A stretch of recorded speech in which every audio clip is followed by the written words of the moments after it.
I'm Gene Grant, host of New Mexico in Focus. Heath Hausman of nmpolitics.net is with me in the studios of New Mexico PBS. Heath is working with us this year on our legislative coverage. Heath, welcome. Thanks for Good having to see me. you again. Let's talk about economic development. You've closely followed developments at the Senator race, port of entry in recent years. People outside of New Mexico, tell us what's going on there. It's hard to track when we're up here. What's the latest?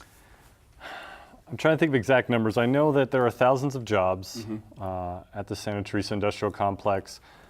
Government and private industry have invested hundreds of millions of dollars there. A couple of years ago, the state and the city of El Paso, Texas worked together on relocating the rail yard and the rail hub from El Paso to southern New Mexico, which is substantial. It allowed El Paso to grow a more modern downtown, I think. And that's important in this context, is that these communities that you hear about in southern New Mexico, Santa Teresa, Sunland Park, that are along the border, are really suburbs of El Paso. So they have to think regionally and working together if we're going to attract jobs down there. Building a better economy in New Mexico via southern New Mexico also involves building a better economy in El Paso. Is that something our legislature has got its arms around, do you feel? Or is No. it something? No? No. Tell me why. I mean, my experience as a journalist is that regional cooperation is counterintuitive. Maybe it shouldn't be, but it seems to be for government often. I thought it was noteworthy that Albuquerque, Doña Ana County, and the city of El Paso all had separate bids for Amazon's second headquarters. We've invested hundreds of millions of dollars in this industrial complex that's really in 3 states and 2 countries. Right. This would have been a really interesting and unique bid if the state of New Mexico and the city of El Paso and maybe even Chihuahua had gotten together and made one bid to Amazon instead of 3 different ones. It was a very creative bid as it stood, Yeah, though. When yeah. you really think about it, the potential of putting those 3 together could have been really quite something.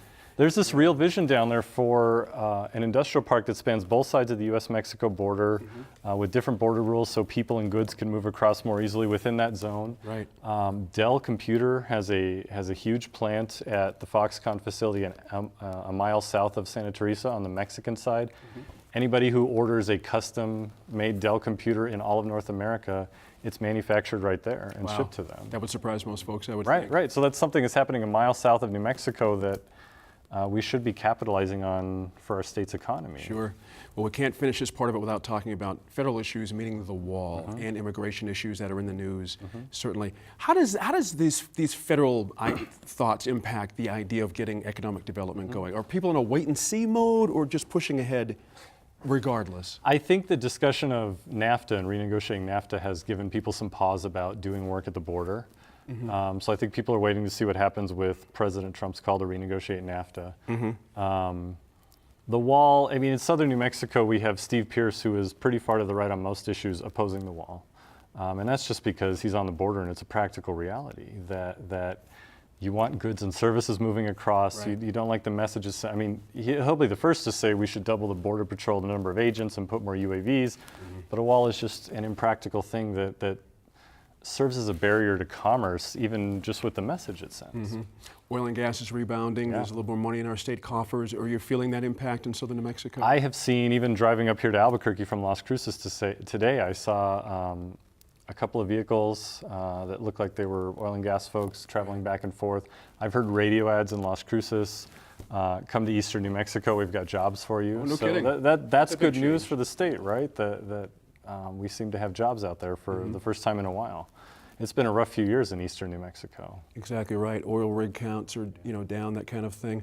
So overall for economic development, what would you like to see happen? What would be the best scenario for you? What's the best thing that could happen right now? I think it's noteworthy. One of the reasons I like living in southern New Mexico as a journalist is that the state's 2 biggest economic development projects, efforts to diversify our economy beyond oil and gas, are within 40 miles of Las Cruces. To the south is a border, and to the north is a spaceport.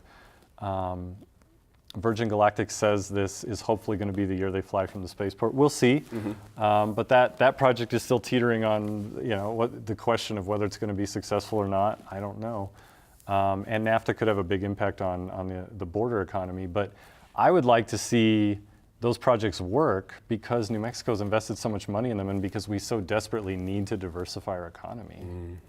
Thank you, Heath, so much. I'm Gene Grant with New Mexico in Focus. Do you care about good government? Have a lead or tip you want to share with journalists you trust? New Mexico PBS and our media partners, KUNM and NM Politics, set up a hotline for New Mexicans to share tips and concerns about state government. That line is 505-336-0520.